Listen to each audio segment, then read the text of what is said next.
And we're back to learning Photoshop in a year. Let me show you a dream blur effect, which is achieved using the iris blur.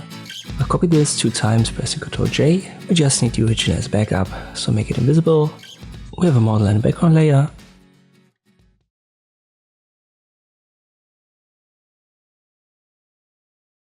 Use the model layer to select the subject.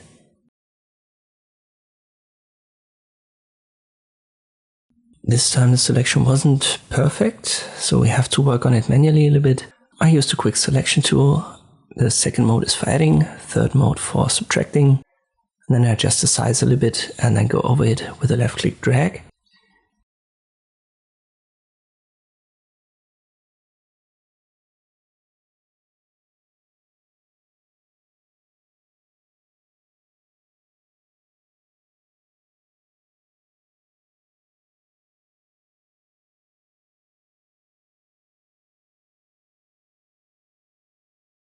You can see especially here at the hand, you can spend a lot of time getting near perfect results.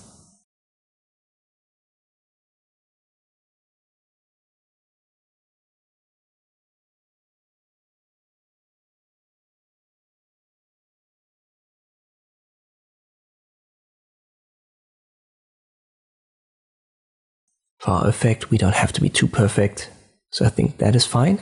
I press Ctrl 0 to zoom out to canvas size, and then I click on the layer mask icon right here. Now switch to the background layer. I go to Filter, Blur Gallery, and there's the iris blur.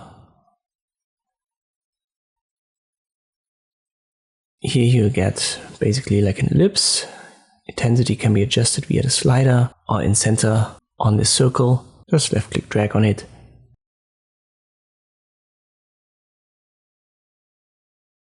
If you don't see the effect applied, make sure to check the preview. If you click on the center of this little circle, you can reposition your blur center. And then you have 2 limits, you could say.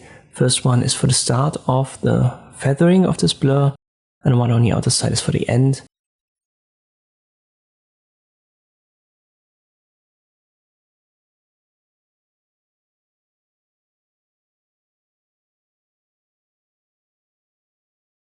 And by the way, you could create multiple of these, just like with the field blur. Go to an area where there is no blur and then left click. And if you want to delete it, just make sure that the one that you want to delete is active, so left click on it if it isn't, and then press the delete key.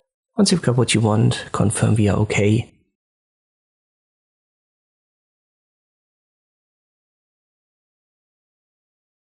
And after it's processed, this is what you've got. Cutout of the model isn't always needed, but in this case you can see with the hand it's a good idea to add it. But if you have a model pose that's completely in center, you don't even have to use this cutout method. It should be fine. And this is how you can create this dream blur effect in Photoshop. I hope this video was helpful. Thank you for watching, and I'll see you next time.